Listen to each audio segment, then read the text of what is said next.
On this episode of Newt's World, high school football coach Joe Kennedy had no other choice but to fight. A childhood in foster care, followed by 20 years in the Marine Corps, was nothing compared to his biggest battle: his commitment to stand for God publicly by taking a knee in prayer after each football game. When he was fired, Joe and his wife Denise knew this battle for religious freedom, freedom of speech, and the rights of all Americans was one they would have to fight no matter the cost. From the director and producers of God's Not Dead and the producers of The Blind comes Average Joe, a movie in theaters now. Here to talk about Average Joe, I'm really pleased to welcome my guest, Coach Joe Kennedy. He's a 20-year Marine veteran turned football coach, and his book is Average Joe, One Man's Faith and the Fight to Change a Nation.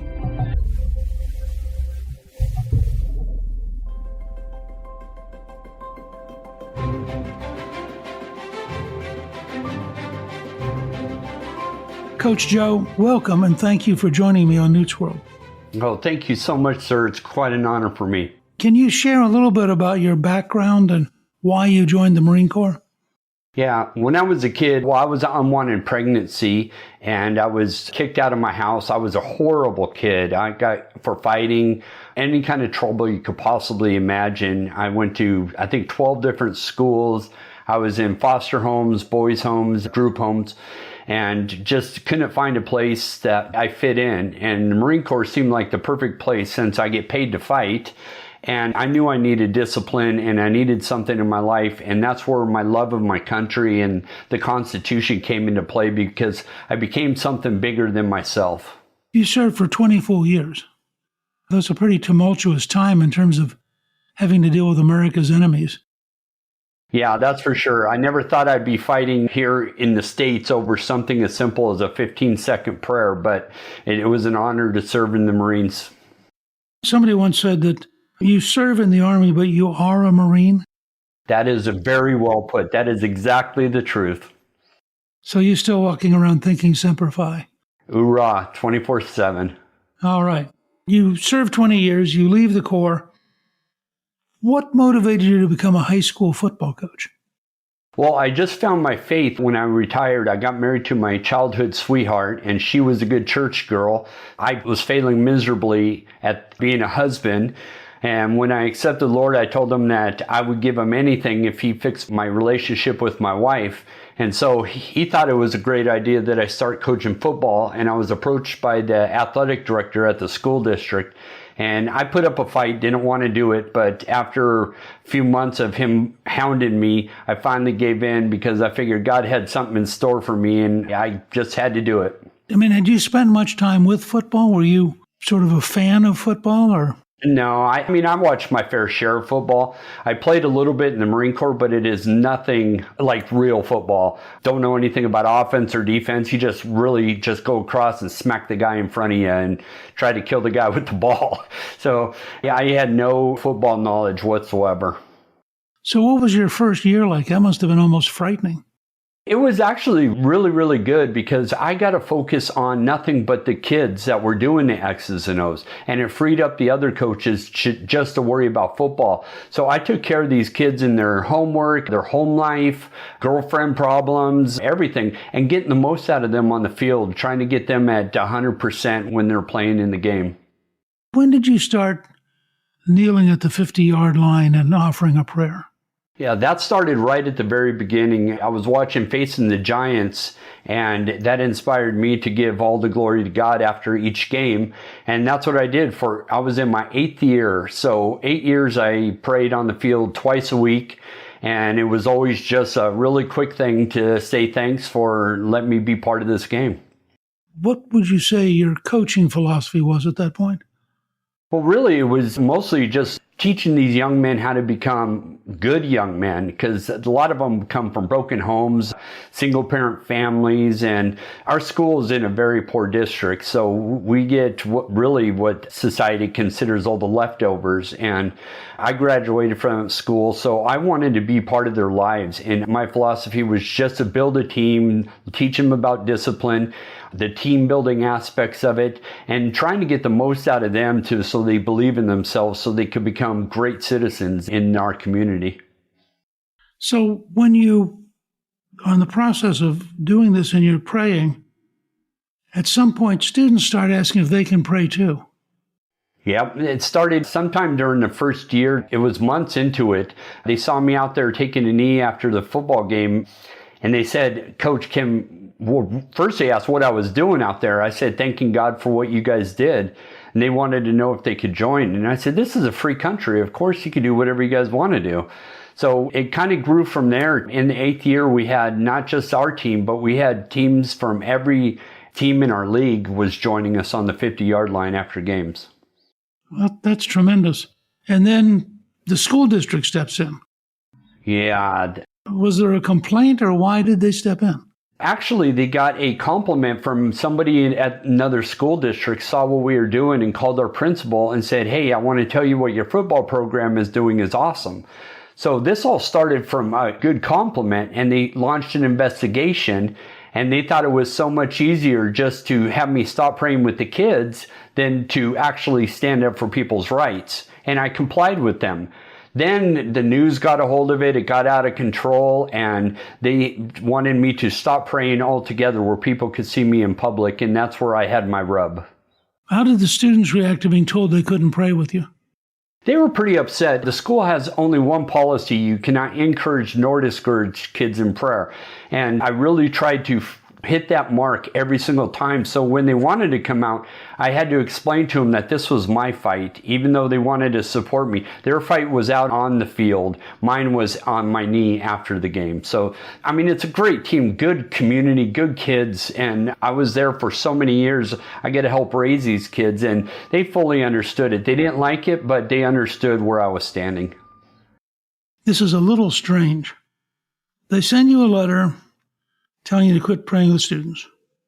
You then, through counsel, send a letter requesting a religious accommodation to kneel and say a brief, quiet, personal prayer in the field after football games. Then the superintendent sends an email saying the issue in question has shifted, and I don't understand this at all, from a coach leading prayer with student athletes to a coach's right to conduct a personal private prayer.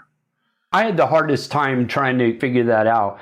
And it really came down to, I found out the lawyers that represent all the schools in Washington, they're being funded and being backed up by the Separation of Church and State group. So there's outside influences really demanding what our schools do. And they have a whole different agenda than what we're used to and what should be happening in our public schools today. So I found out it was somebody else behind all of that. And instead of standing up for what's right and good, they wanted to turn it to evil and remove it completely. When you get this note from the superintendent, as I understand it, you offer to meet with the school board or the school district to get a solution, and they won't meet with you. For the first week, probably 2 weeks, we met face-to-face, person-to-person, because these people are my friends. The superintendent, he still is a dear friend of mine. My wife, she worked there for 15 years. I worked there for almost a decade. We spent holidays together. We'd have functions together. We go to church together. I mean, it's not like we were enemies. But when their lawyers gave me the letter that I could no longer talk to the school district, any employees, unless I was represented by lawyers, I knew I needed help, and that's when First Liberty Institute got involved, because I was powerless. I had no step forward to try to remedy this.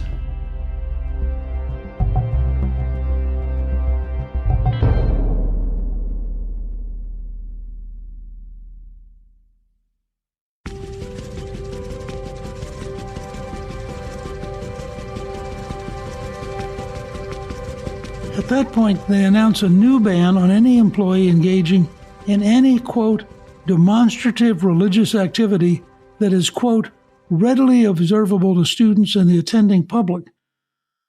And then on the 23rd, you After the evening football game, you kneel alone to offer a brief, quiet, personal prayer of thanks, and 5 days later, you're suspended. Yeah, can you believe that? So they gave me the choice, really, of my faith or my job. And no American should ever be faced with that. And that's where I had the really hard part about it, is that no American should have to do this. I fought and defended the Constitution. I just didn't think I'd be fighting it in my hometown. And the American in me, I was an American before I became a follower of the Lord. So the red-blooded American and Marine in me said, this is not right. People should not have to choose this, and they can't demand other people how to exercise their faith. So I was going to die on that hill, even though it was only for a 15-second prayer. You're a guy who literally risked his life for his country, and you're being suspended for silent prayer. This is insane. I totally agree. I never understood this. Even to this day, I fail to understand why the school district would take that stance, especially when I guaranteed them that this was going to end up in a lawsuit for me to be able to pray. And they said, well, so be it. But they hung out there for 8 years and they fought this tooth and nail, spent millions of dollars fighting this to make sure that religion was not in our public square. That's very concerning for me in America. They go further, and after they suspended you, they then place do not rehire recommendation on your annual coaching evaluation. So in effect, you're fired from your job. Yep. Ended my career right there. Did they ever explain their reasoning? The only reasoning I got from them was that it was so much easier to comply with the lawyers than to stand up for what is right. And that didn't sit well. It never, ever made sense to me. Even when they reinstated me, and they had to reinstate me, that's the stance they took. It was that instead of teaching these people in our community what the First Amendment means, a great lesson for everybody, they took it as a personal loss and held it against me, which is terrible when you have an opportunity to correct your course, and they absolutely did not. Your friends and your neighbors and the community, what was the reaction? I would say overall, probably almost 99% of people were in favor of me. I was a good coach. I was great with the kids. I was part of the community. We were very vested in our school. We had 2 kids in the high school, 1 in the middle school. I was coaching for 8 years. Our kids grew up with the community's kids, and they were behind me, the families, the team, but I did lose some friends over this, especially on the coaching staff. It seemed like they were fractured because they said the team comes first. And I said, well, you're not going to have a team if we don't have any constitutional rights. And they couldn't understand that. So, yeah, I lost some friends over this. Then you go to the next step and you file a complaint with the U.S. Equal Employment Opportunity Commission, arguing that your rights to free exercise of religion and free speech have been violated. And frankly, to my surprise, they come back and give you a letter saying you have a right to sue the school district. Yeah, and that seemed like a weird way to go instead of them just ruling and everything be done there. But they obviously took a look at what the First Amendment says in old case law, and they were concerned with it. So they gave us a green light. And so we filed the injunction to get me back on the football field because we were in mid-season. So I wanted to get back to coaching as quickly as possible. But they forced you to go into a lawsuit, and the district court in the Western District of Washington and then the U.S. Court of Appeals for the Ninth Circuit both side with the school district. I mean, you're really going through a lot of cost and a lot of trouble here. And then finally, in 2021, the Supreme Court agrees to hear your case. I mean, what were you thinking when you learned you've now created a case that was going all the way to the U.S. Supreme Court? Well, when I first went through and they said they ruled against me, I was just in shock. And so it went to the Supreme Court the first time and they kicked it back. But they gave us kind of a roadmap and said, hey, there's some very concerning things with the lower courts. So I was just amazed that we had to start all over again and start at the lowest level. And I mean, even to this day, I'm still baffled. This is a 15-second prayer. This is not worthy going to the United States Supreme Court and taking up all this time, money, and effort on both sides over something so trivial as that. Such a simple freedom in America. So 7 years after it happens, in June 2022, the United States Supreme Court ruled in your favor and asserted that you have a right to pray publicly on the field protected under the First Amendment. And they said that the school district's actions infringed upon your personal religious expression. What was your reaction when you heard that the court had sided with you? I wish I could have celebrated more, but it was more of a huge relief. The way that the lower courts ruled that any display of religion in the public square could get you terminated. If that would have stuck, I would have screwed up religious freedom for all Americans. It would have been on the books forever. And that would have been on my watch and my cause.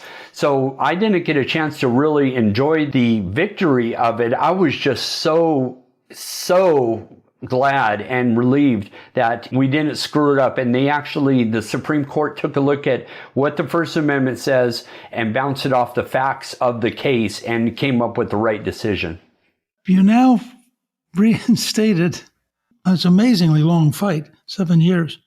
How did that impact your faith and your sense of the importance of religious freedom?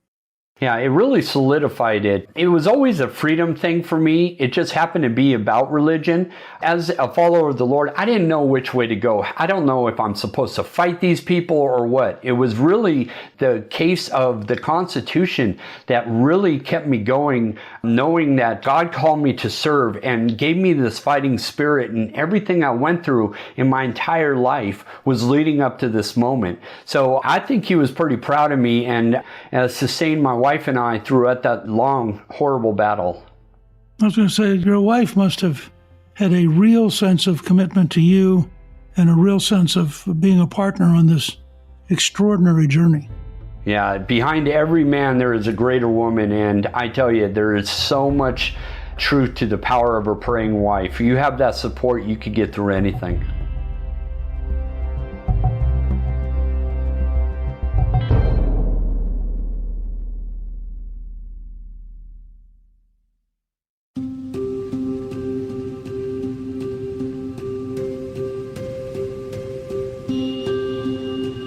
You're now reinstated, and you go to the field for one game. Why did you resign? I could give a whole bunch of reasons. So they didn't make it fun. I didn't expect a big parade or open arms, but they made it horrible. I wasn't even allowed to talk to the team. I wasn't allowed to attend the team functions. I wasn't given a locker or even a key into the coach's office. When you can't even talk to your own team and interact with them, there's obviously a problem. So I wanted to take the moral high road and said, fine, let everybody heal from this, and I got to retire on my own terms instead of having somebody else tell me I needed to quit. So that's about a year ago. Yep, year ago, yep, last football season. What inspired you to create the film Average Joe? Well, I thought there was a real good story there. The guys that approached me, I didn't understand how this could possibly encourage other people because this was just my life. But they heard my testimony and the way that they wrote the screenplay for it, it was actually pretty compelling. And that we wanted to tell the story, not of just the headline news that you see every day, but the whole story that led up to it. Because there's always a backstory to everything.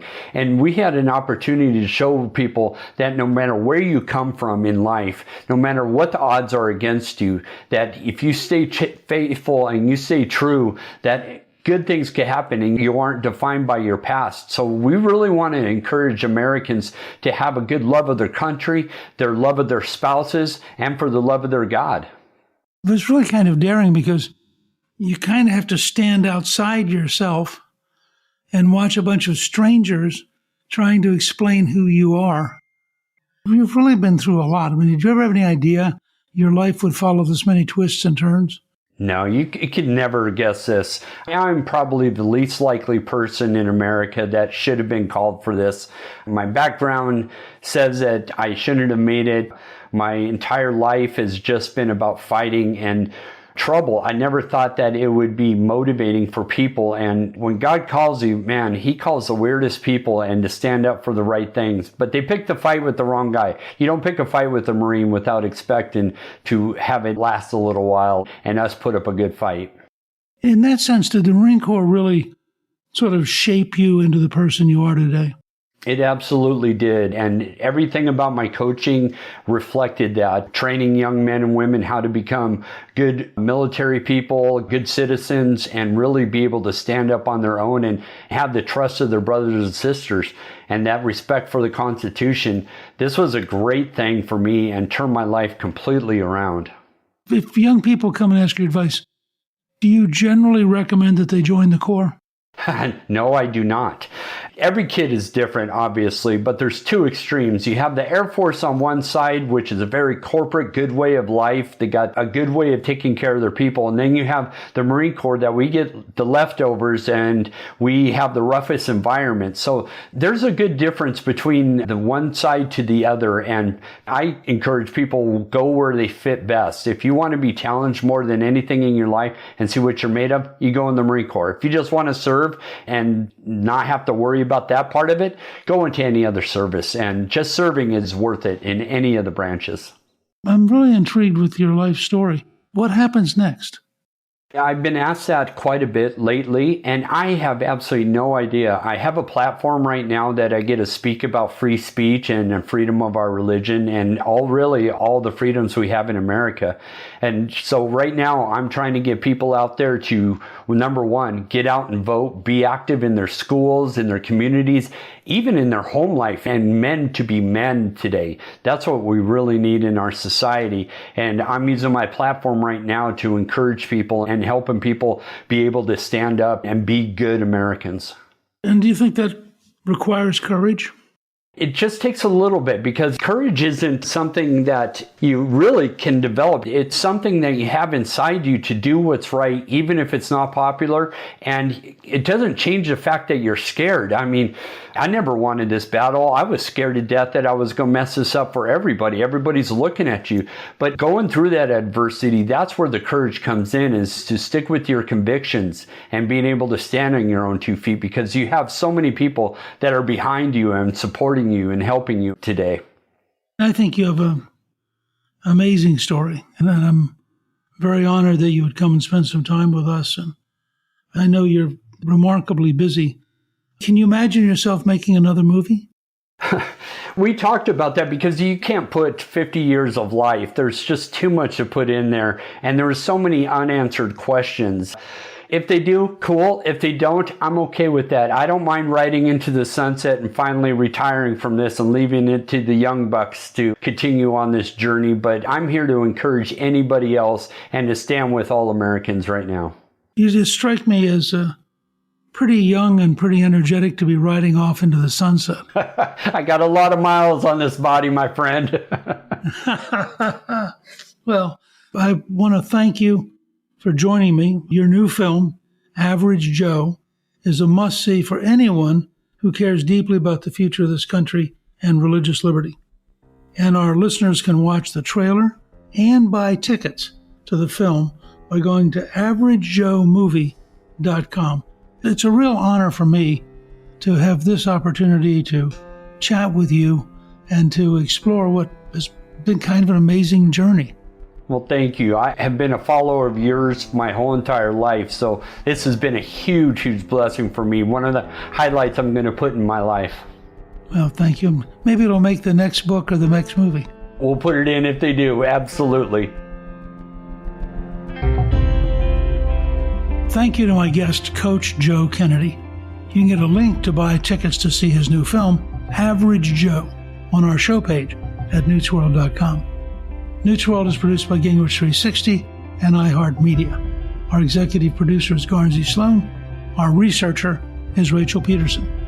The artwork for the show was created by Steve Penley. Special thanks to the team at Gingrich 360. If you've been enjoying Newt's World, I hope you'll go to Apple Podcasts and both rate us with 5 stars and give us a review so others can learn what it's all about. Right now, listeners of Newt's World can sign up for my 3 free weekly columns at gingrich360.com/newsletter. I'm Newt Gingrich. This is Newt's World.